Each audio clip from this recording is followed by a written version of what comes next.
There's something most people don't realize. The difference between people who succeed at extraordinary levels and those who struggle their entire lives is rarely intelligence, talent, or even opportunity. It's focus. Focus is the invisible force that shapes destinies. It's the energy that turns dreams into reality, the fuel that drives consistent action, and the lens that transforms chaos into clarity. Without focus, all the knowledge in the world is scattered like sunlight through a window. With focus, that same light becomes a laser that can cut through steel. So let's break down what makes focus the ultimate power source of all achievement.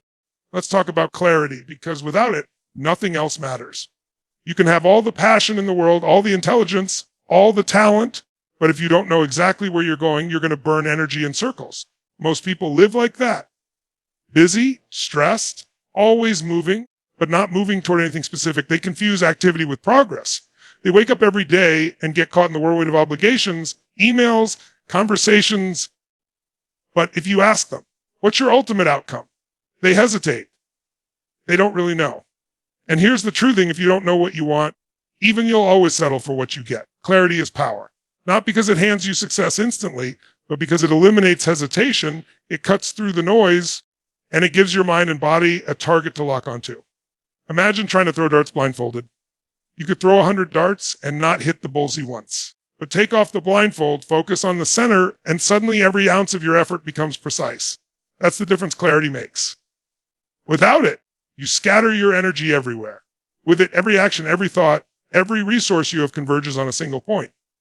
Now, let's get real. Why do so many people lack clarity? It's not because they don't know what they want. Deep down, most people do.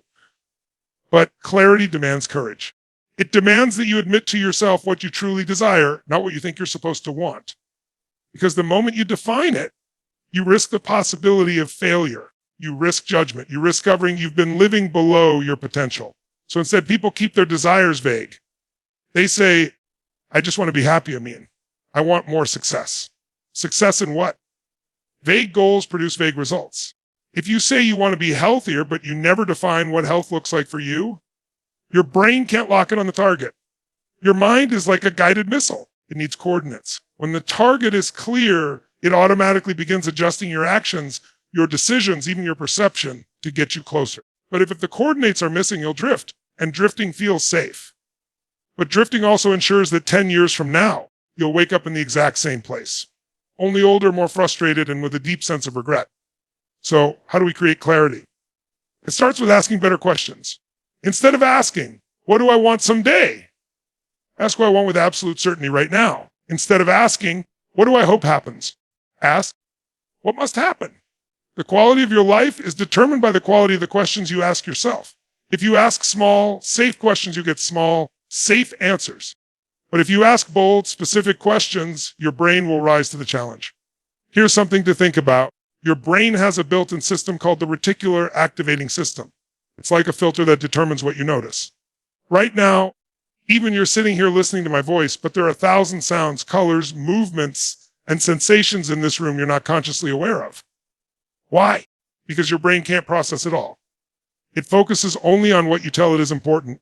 If you've ever decided to buy a new car, suddenly you see that car everywhere. Not because the world magically produced more of them overnight, but because your focus shifted and your brain began filtering the world through that lens. That's what clarity does. When you decide exactly what you want, your mind starts spotting opportunities, people, and resources that were invisible to you before.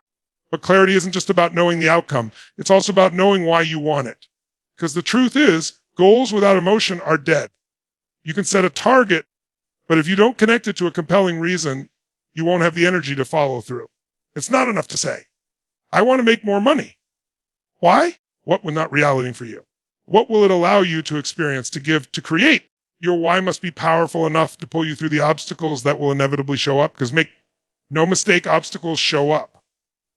And without a clear, emotionally charged vision, you'll give up the moment things get hard. I've seen people transform their entire lives not because they suddenly became more talented, but because they got clear on exactly what they wanted and why. A man who's been struggling to lose weight for years suddenly drops 50 pounds, not because he found a magic diet, but because one day he looked at his daughter and realized he needed to be there to walk her down the aisle.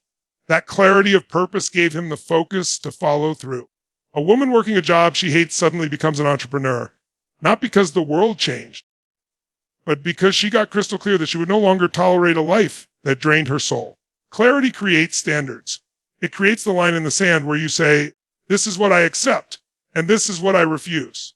Without clarity, you tolerate mediocrity. You put up with things that don't serve you, not because you want to, but because you haven't defined what you truly deserve.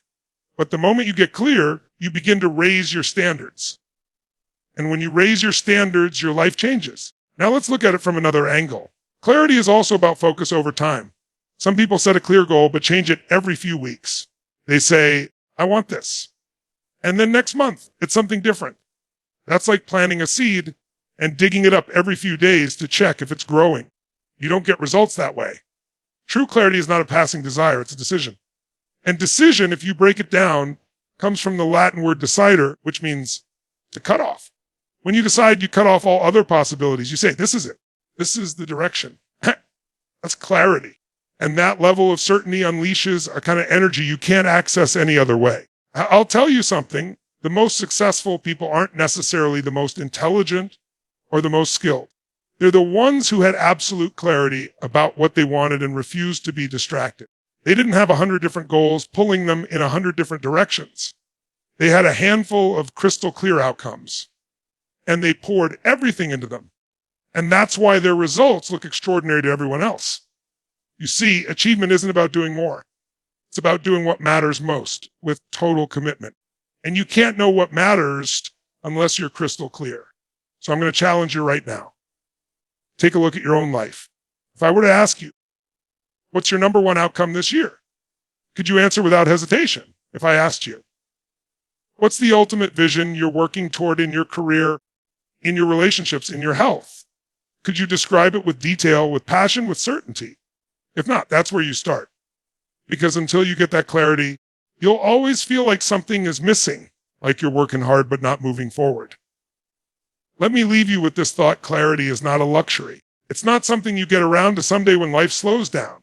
Clarity is a necessity if you want to live a life of meaning, impact, and fulfillment. Because when you know exactly what you want, why you want it, and what you're no longer willing to settle for, you ignite a force within you that nothing can stop. So don't wait for clarity to show up on its own. Decide, define your target, lock it in, and then pour every ounce of your focus into making it real. Because clarity creates power. And power in the hands of someone with vision can change everything.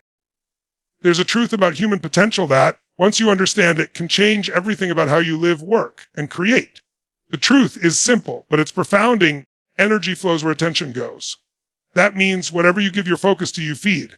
Whatever you consistently pay attention to, you make stronger in your life. And the most important part of this is that it doesn't matter whether that focus is on something empowering or destructive. The law works the same way. Think about it. I yield.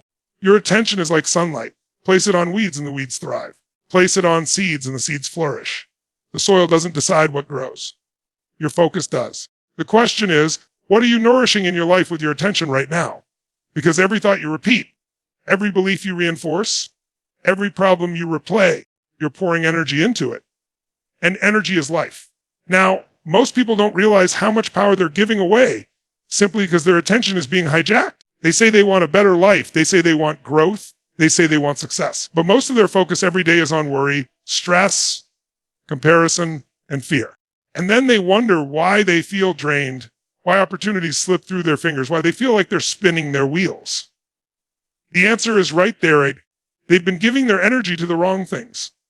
You see, the human brain has an extraordinary ability to magnify what it focuses on. If you spend your energy thinking about problems, those problems begin to feel enormous, almost insurmountable. But if you shift your focus to solutions, suddenly your mind starts to generate ideas, options, strategies you couldn't see before. It's not that the problems disappeared, it's that your energy shifted, and with that shift, your perception expanded. Here's the thing, most people live in what I call a default state of focus. They don't consciously direct their attention, they let the world decide for them. The news cycle decides. Social media decides. Other people's opinions decide. And because of that, their energy is constantly fragmented. They're pulled in 1,000 directions, never truly centered on what they want. But the people who achieve extraordinary results, they know the secret. They take control of their focus. They decide where their attention goes. They understand that energy flows where attention goes, so they guard their attention like it's the valuable resource they have. Because it is. Let's take an example.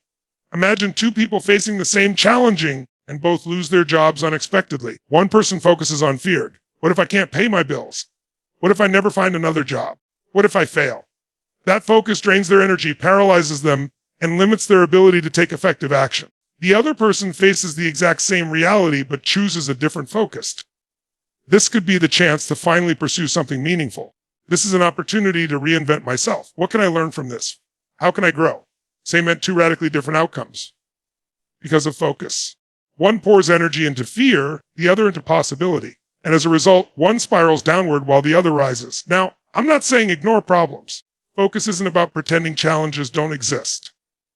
It's about deciding how much of your energy you'll give them. And more importantly, what perspective you'll hold while you face them. Because if all your attention is on what you can't control, you'll feel powerless. But if you shift your attention to what you can control, you begin to regain your power. And that shift alone can be life-changing. The truth is, your focus is like a steering wheel. Wherever you direct it, your life follows. If you consistently focus on gratitude, you'll feel richer, no matter what's in your bank account. If you consistently focus on growth, you'll feel progress, no matter how far you still have to go. But if you consistently focus on lack, on comparison, on limitation, you'll always feel behind, no matter how much you achieve. Psychologists call this selective attention. You've probably experienced it. Ever notice how, when you're hungry, you suddenly see restaurants everywhere? Or when you're thinking about buying a certain car, you start noticing it on every street. That's not coincidence. That's your focus training your brain to filter the world in alignment with what's on your mind. Your brain is a meaning-making machine, and it's scanning millions of bits of information every second, but it can't process it all. So it shows you what it thinks is important. And what it thinks is important is based on where your attention has been. So here's the wake-up call. If you want to change your life, you must change your focus. Because your focus is training your brain right now. Every day, you are programming what you'll see, what you'll notice, what you'll act on. And most people are programming themselves for stress and scarcity without even realizing it. Let me ask you something. What dominates your thoughts? When you wake up in the morning, is your focus on what's missing, on what you dread, on what might go wrong? Or is it on what you can create, what you're grateful for, what you can achieve today? Because that first hour of your day sets the tone for where your energy flows. If you wake up and pour your attention into worry, you've already begun your day drained. But if you wake up and intentionally direct your focus toward gratitude, possibility, and action, you begin your day energized, and that momentum carries you forward. Here's the beautiful thing. You don't need to wait for your external circumstances to change in order to shift your focus. You can do it right now. You can decide. I'm done feeding my problems with all my energy. I'm going to feed my vision instead. Because the truth is, problems grow when you feed them, but so do possibilities. And whichever one you choose to nourish will determine the quality of your life. But let's be clear. Focus is not a one-time decision. It's a daily practice. The world is full of distractions that are designed to steal your attention: notifications, news alerts, endless scrolling, comparison traps. If you're not intentional, your energy will leak away by little until you have nothing left for the things that truly matter. That's why you must treat your attention like sacred ground. Guard it, protect it, because if you don't, someone else will. And when you commit to mastering your focus, you'll notice something extraordinary. You'll have more energy, not less. Because energy doesn't come from doing less or from avoiding challenges. Energy comes from alignment. When your attention is consistently on what excites you, what fulfills you, what challenges you to grow, you unlock an inner vitality that most people never experience. I've seen people in their 70s with more energy than people in their 20s, not because of their physical condition, but because of where their attention flows. They've stopped feeding negativity. They've stopped obsessing over what they can't control. They've directed their focus toward a vision that pulls them forward. And because energy flows where attention, they wake up alive, driven, and unstoppable. So I'll ask you again, where is your attention flowing today? Are you pouring your energy into fear, into resentment, into what you lack? Or are you pouring it into gratitude, into growth, into possibility? Because the choice is yours. And the moment you change your focus, you change your energy. And when you change your energy, you change your life. Let me give you one final thought to hold on, Tog. You are not defined by your circumstances. You are defined by where you place your focus. Because where your attention goes, your energy flows. And where your energy flows, and your life grows. So decide today to stop feeding what holds you back and start feeding what will move you forward. Because the future you want is waiting. But it won't come from chance. It will come from the focus you choose today. One of the greatest challenges of our time isn't a lack of knowledge, opportunity, or even talent. It's distraction. We live in an age where the world is competing for our attention every second of every day. Notifications, emails, texts, news alerts, endless scrolling, other people's opinions. It's a constant barrage. And most people have no idea how much power they're giving away simply because they haven't learned how to master their focus in a world designed to fracture it. You see, distraction is not just an inconvenience, it's the silent killer of dreams. Every time you allow yourself to be pulled away from what truly matters, even not just losing minutes, you're losing momentum, you're losing energy, you're losing the sharp edge of your focus. And here's the thing, success. Real lasting achievement doesn't come from occasional bursts of effort. It comes from sustained, focused energy applied consistently over time. And you cannot sustain that kind of energy if you're constantly allowing your focus to be hijacked. Think about it this way. Imagine you have a bucket of water. If there are tiny holes poked all through the bottom, the water slowly leaks out until there's nothing left. That's your focus when you live in distraction. Even though it's not reality, and it doesn't matter how much water you pour in at the start of the day. If you don't plug the leaks, you'll end up drained and empty before you ever accomplish what matters most. The question is, are you plugging the holes, or are you letting your energy seep out into things that don't serve you? Let's get real here. Most people underestimate the cost of distraction. They think it's just a quick scroll through my phone, or it's just checking one more email, or it's just a few minutes talking about things that don't really matter. But those little distractions come at a massive price. Why? Because it's not just the time you lose, it's the mental energy it takes to refocus. Psychologists call this attention residue. Every time you switch tasks, a part of your attention stays stuck on a thing you just left. So when you jump from project to notification to conversation to phone call, you never give your brain the chance to go deep. Live in the shallow end, constantly busy, but never truly effective. And let me tell you something, and depth is where transformation happens. It's where mastery is created. You don't achieve greatness in the shallow end of constant distraction. You achieve it when you eliminate the unnecessary, block out the noise, and allow yourself to go deep into what truly matters. Look at the most successful people in history. They weren't necessarily the smartest in the room.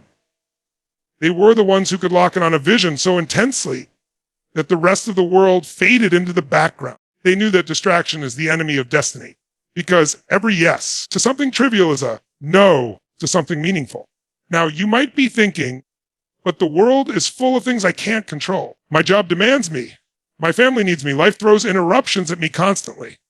And you're right, you can't control everything, but you can control how you respond. You can control what you say yes to and what you say no to. You can control whether you live on autopilot, reacting to every beep and buzz, or whether you reclaim the driver's seat of your focus. The truth is, focus is a muscle. And like any muscle, it strengthens with use. If you've been living distracted, don't expect to suddenly have laser focus overnight. But the moment you start eliminating distractions, one by one, you begin to reclaim your power. You start to notice that you can go deeper, think clearer, work smarter, even accomplish more in hours than you used to in days.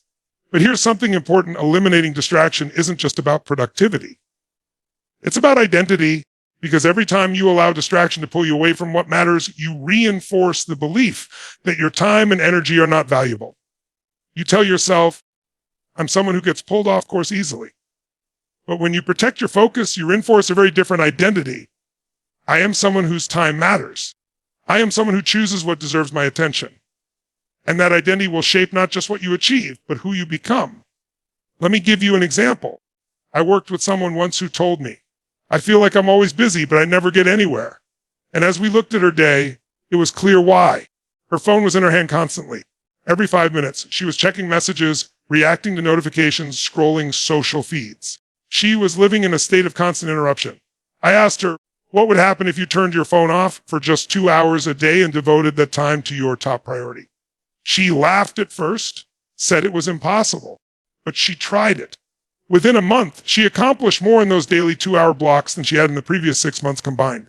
Not because she suddenly became smarter, but because she eliminated distractions and reclaimed her focus. And that's the opportunity every one of us has, to reclaim our lives from the grip of distraction, to stop being available to every interruption and start being available to our destiny. Now, I want you to think about the distractions in your life right now. The conversations, the habits, the devices, the environments that constantly pull you away from what matters most. Be honest. What's draining your energy every single day? And then ask yourself a powerful question. What would my life look like if I cut those distractions out? If I reclaimed that time, that focus, that energy, and poured it into my vision instead? I'll tell you what would happen. Your productivity would skyrocket. Your sense of fulfillment would grow. Your stress would drop because you'd finally feel like you're in control instead of constantly reacting. And perhaps most importantly, it's not reality. You'd start to build unstoppable momentum toward the life you've been dreaming of. But let's be clear. Eliminating distraction isn't about deprivation. It's about elevation. It's not about taking things away from your life. It's about making space for the things that truly matter. It's about saying, my destiny is worth more than this notification. My vision is worth more than this meaningless distraction. My future is worth more than living in constant reaction mode. I want you to remember this. Even your destiny doesn't demand that you do everything. It demands that you focus on what matters most. And you cannot focus on what matters most if you're constantly pulled into what matters least. So here's the decision you must make. Are you willing to cut out the noise? Are you willing to guard your focus like your life depends on it? It does. Because the truth is, your life is being shaped right now by where your attention flows. And every moment you give away to distraction is a moment you'll never get back. If you want to elevate your destiny, you must eliminate distraction.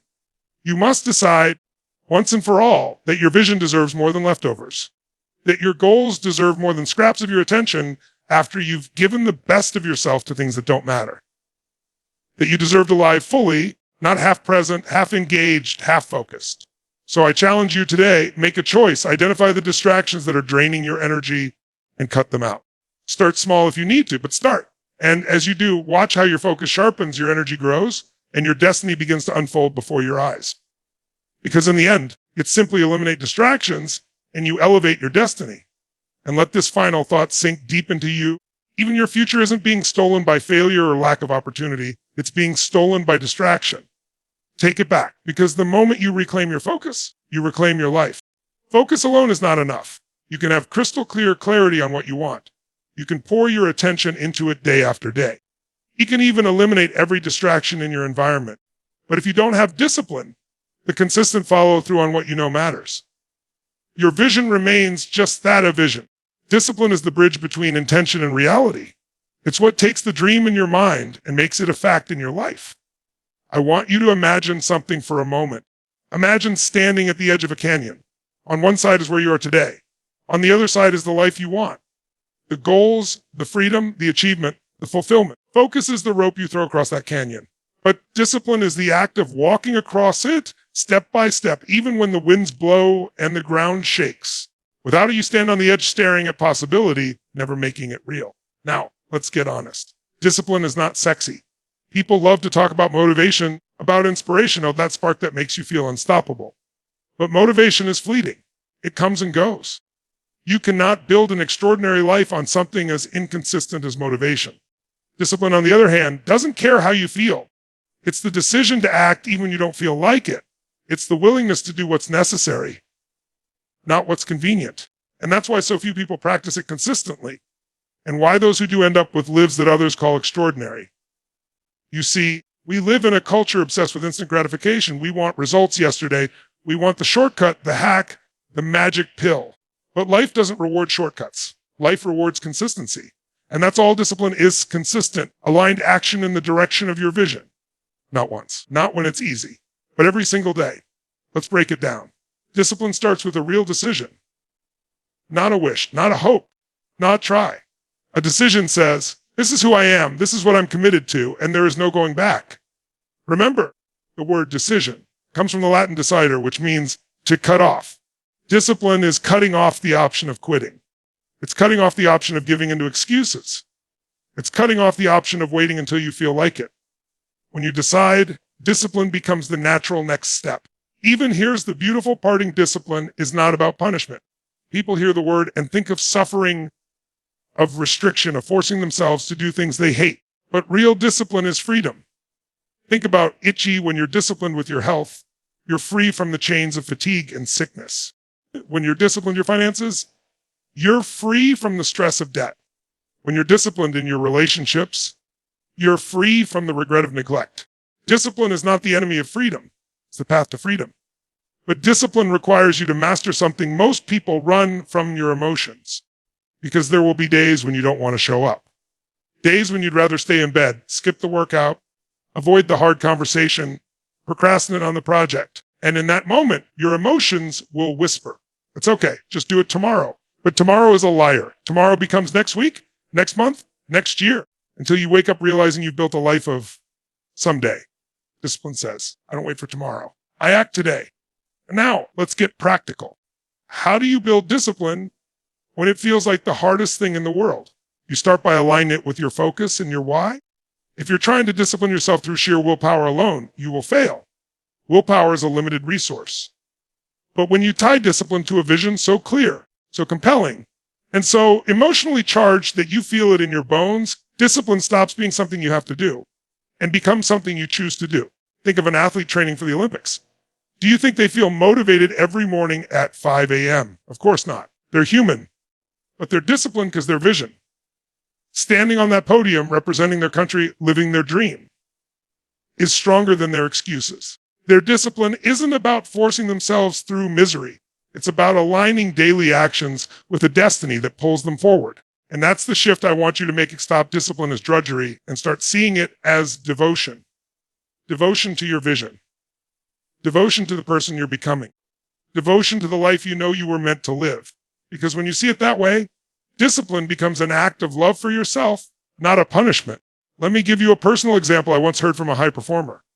He said, the hardest thing I ever learned was that discipline doesn't get easier. I get stronger. At first, he struggled just to commit to small daily habits. But over time, as he stayed consistent, something shifted. What once felt impossible became automatic. He didn't have to think about whether to do it anymore. It had become part of who he was. That's the power of disciplining at first. It feels like something you do, but eventually it becomes someone you are. And that's when the magic happens. Because once discipline becomes identity, results are inevitable. You no longer wrestle with yourself about whether you'll follow through. You just do. You no longer waste energy negotiating with yourself. That energy goes into building, creating, achieving. And suddenly the once dreamed of is simply the byproduct of who you've become. Here's what I want you to remember. The price of discipline is always less than the price of regret.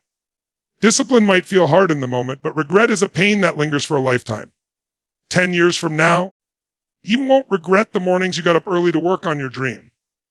You won't regret the workouts you didn't want to do, the conversations you were afraid to have, the consistent effort you put in. But you will regret the moments you gave into excuses. You will regret the days you traded your vision for temporary comfort. And regret has a weight that's far heavier than any sacrifice discipline requires. So I'll ask you, which pain are you willing to live with? The temporary discomfort of discipline or the lifelong burden of regret?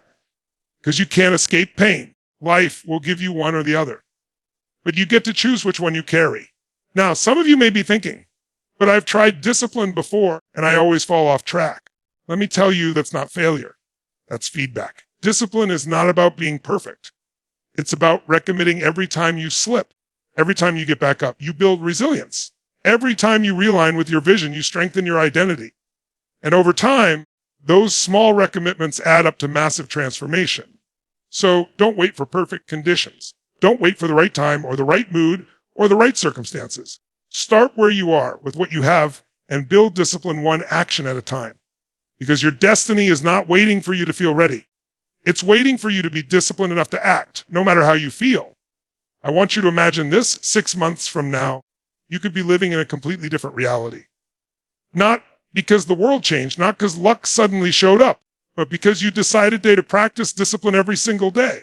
Imagine looking back and realizing that the things you used to procrastinate on are now habits.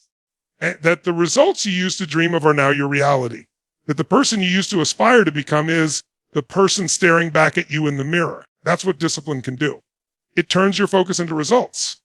It transforms your vision from something you talk about into something you live. And it's available to you right now if you decide to commit. So here's the closing thought I want you to carry with you. Discipline is the ultimate act of self-respect. It's saying to yourself, my vision is worth it. My future is worth it. I am worth it. Because in the end, success doesn't belong to the most talented, the most intelligent, or even the most motivated. It belongs to the most disciplined. And the moment you choose discipline, you choose destiny. There's a truth about achievement that most people don't want to hear, but you need to embrace it if you're serious about living an extraordinary life. You will face setbacks. Not maybe. You will. Life will test you. Circumstances will challenge you. People will disappoint you. Plans will collapse. And when that happens, you'll have two choices: to see the setback as the end, or to see it as the beginning of something greater. Resilience is what determines which choice you make. It's the ability to take the punch, to absorb the blow, and instead of staying down, to rise with even more strength, more wisdom, and more determination than before. Resilience isn't about bouncing back to where you were. True resilience is about bouncing forward, using the setback as a setup for a greater comeback. Now let's be real. Most people quit too early. They hit a wall and they assume it's the end of the road. They face rejection, failure, or loss, and they decide, maybe this isn't meant for me. But hear me on this. The wall isn't there to stop you. It's there to find out how badly you want it, to see if your vision is strong enough, if your discipline is deep enough, if your focus is unshakable enough to keep moving forward even when it hurts. Think about anyone you admire who has achieved greatness. In business, in sports, in art, and in leadership, their story is not a story of constant victories. It's a story of resilience, of pushing through failures that would have broken most people, of turning pain into power, of refusing to accept defeat as final.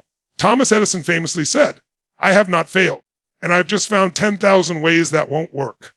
Can you imagine the resilience it took to keep going after thousands of attempts?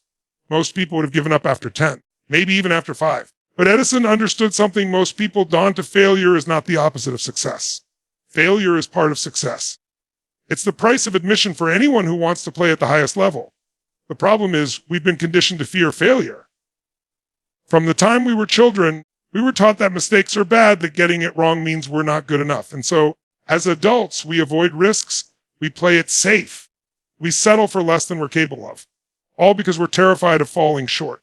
But here's the paradox: by avoiding failure, we create the very life of mediocrity we fear. Resilience is about breaking that pattern. It's about embracing failure as feedback, as a teacher, as the very thing that will forge you into who you need to become.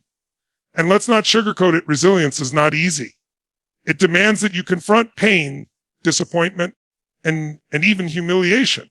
But it's in those moments when you're on the ground and you feel like you have nothing left that you discover the truth about yourself.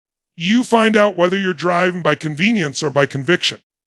You find out whether your vision is something you'd like to have or something you refuse to live without. I remember a conversation I once had with a man who had lost everything in business. Millions of dollars, his reputation, his confidence. He told me, I felt like my life was over. I couldn't see a way back.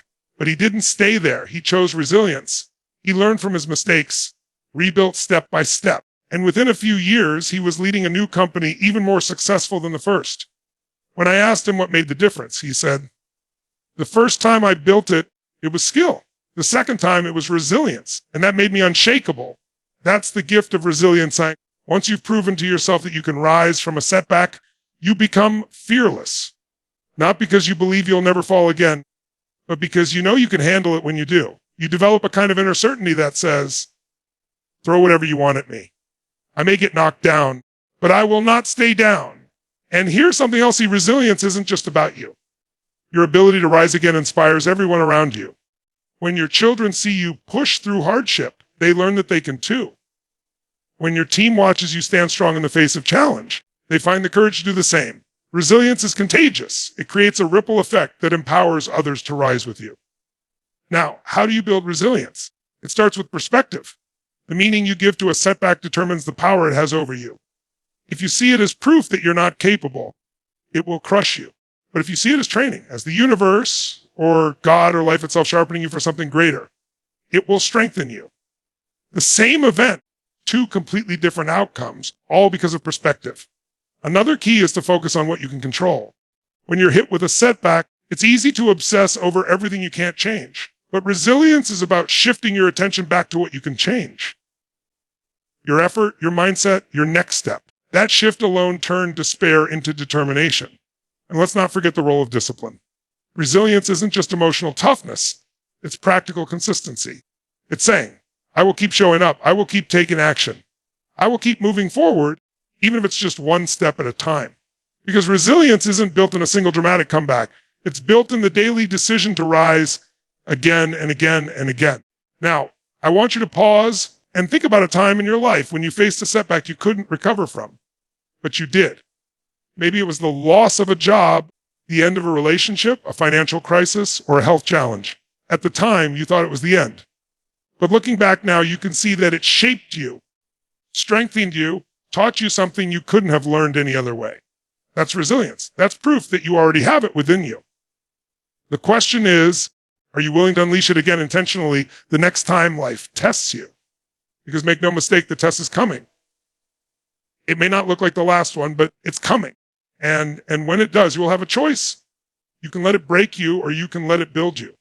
You can see it as the end of your story, or as the chapter that makes the story worth telling. So I'll leave you with this: setbacks are not signals to stop. They are signals to rise. Every obstacle you face is not in your way. It is the way.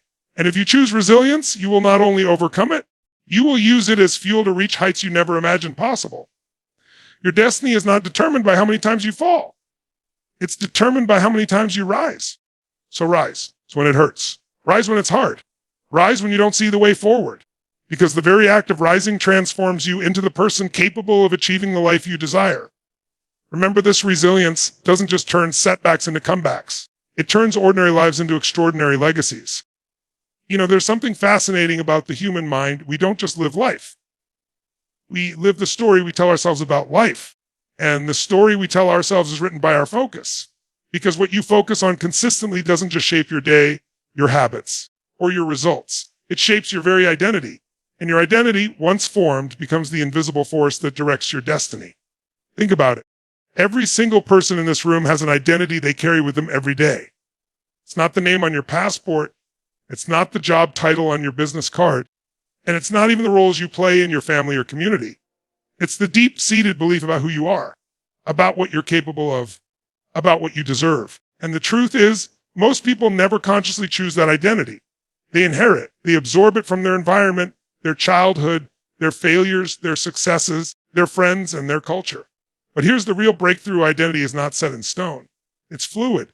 It's shaped, molded, and reinforced every single day by what you consistently focus on.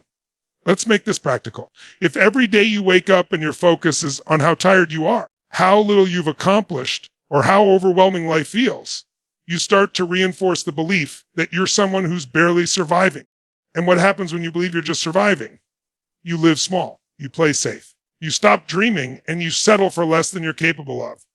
On the other hand, you wake up every day and your focus is on growth, on the possibility of becoming better, stronger, more capable. Then you start reinforcing the belief that you are someone who grows. And when that becomes your identity, growth stops being an event. It becomes your nature. You see, the strongest force in the human personality is the need to stay consistent with who we believe we are. That's why focus is so powerful. Because whatever you choose to focus on repeatedly, you eventually internalize. It moves from being something you do to being someone you are. And once it becomes who you are, your entire destiny begins to align with that identity. I'll give you an example. Think about someone who decides to run a marathon.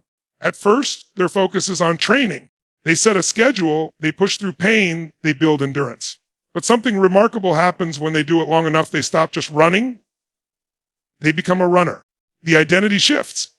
And the moment that identity takes root, it changes everything. They no longer ask, should I go for a run today? That's not a question anymore. It's automatic. Why? Because a runner runs. The behavior flows naturally from the identity. Now apply that same principle to your life. If your focus is consistently on being someone who is resourceful, who refuses to quit, who values growth, then over time you become that person. You don't have to force it anymore. The behaviors, the habits, it all flows naturally from the identity that your focus has created. That's the real power. Achievement becomes inevitable because you're no longer chasing it. You're living it. But let's go deeper. Why does this work? Why is focus the lever that shifts identity? Because the human nervous system is constantly searching for patterns. Your brain doesn't want to waste energy rethinking the same decisions every day. So when you repeatedly focus on something, your mind interprets that focus as a signal. This must be important. And what your brain labels as important, it integrates into your self-concept. That's why identity feels so real. You're not consciously repeating to yourself, I'm disciplined. I'm disciplined. I'm disciplined. You just focus on taking disciplined action long enough that your brain says, this is who I am now. The danger, of course, is that this process works both ways. If you focus long enough on fear, you become fearful. You focus on doubt, you become doubtful. If you focus on failure, you begin to see yourself as a failure, not because you are one, because your brain builds your identity around what you repeatedly feed it. This is why focus is not just a tool, it's a responsibility. You are quite literally programming the identity that will guide the rest of your life. Let's pause for a moment and ask a real question. Who do you believe you are right now? Not who do you want to be someday? Who are you deep down? When no one is watching, when there's no applause, no spotlight, no validation, that identity is running the show. And the good news is, if you don't like the answer, you can change it, but it won't change by accident. It will change the moment you decide to redirect your focus. I'll tell you something, every extraordinary leader, every innovator, every top performer I've ever met has one thing in common. They've mastered their focus so completely that their identity became aligned with their vision long before the world recognized it. They didn't wait until they were rich to see themselves as successful. They didn't wait until they had a best-selling book to see themselves as a writer. They didn't wait until the world called them leaders to start leading. Their focus created the identity first, and the identity shaped the destiny. This is why visualization works for so many achievers. Not because imagining success magically makes it happen, because it gives your mind a consistent focal point, and that consistent focus trains your brain to believing, this is who I am. And once you believe it, you act accordingly. And once you act accordingly, the external world eventually catches up with your internal vision. That's not magic, that's psychology. Now let's be honest, shifting identity isn't easy. In the old story, will fight for its life. If for years you focused on being the person who always falls short, or the one who never quite measures up, that identity will resist being replaced. But resistance is proof you're on the right path, because identity isn't changed in a day. It's changed in the daily decisions of focus. Every time you redirect your attention from fear to courage, from limitation to possibility, you're carving a new groove in your mind. At first, it feels unnatural, even fake. But keep going. With repetition, and the new story becomes the real story. And that's when you wake up one day and realize you're not pretending anymore. You've become the person you decided to be. Let me ask you, what would change in your life if your identity shifted today? If you stopped seeing yourself as someone who struggles and instead saw yourself as someone who creates solutions. If you stopped believing you're unlucky and started believing you are resourceful and capable. If you truly focused every day on being a leader, a creator, a finisher, a visionary, what would your life look like in 6 months, in a year, in 5 years? The answer is simple. It would transform completely. Because once identity shifts, behavior follows. And when behavior changes, results change. Here's the reality: life will always test your focus, and the world will try to distract you. Doubt will whisper in your ear. Failures will tempt you to shrink back. But if your identity is strong, if your focus has shaped you into the kind of person who doesn't quit, then no storm can shake you. You'll bend, but you won't break, because you won't just be doing the work. You'll be living as the person who does it. So I want you to decide tonight, what will you focus on consistently enough to let it define you? Not just for a week, not just until it's hard, but until it becomes who you are. Because once you lock in that focus, you'll notice something extraordinary. Opportunities that were invisible before will begin to show up. People who can help you will start to appear. The universe responds not to who you wish you were, but to who you believe you are. And your focus is the key to unlocking that belief. Remember, focus creates identity, and identity shapes destiny. Choose your focus wisely, because it's not just shaping what you do tomorrow. It's sculpting who you will become for the rest of your life. And here's the closing thought I want you to carry with you. You don't get in life what you want. You get in life who you are.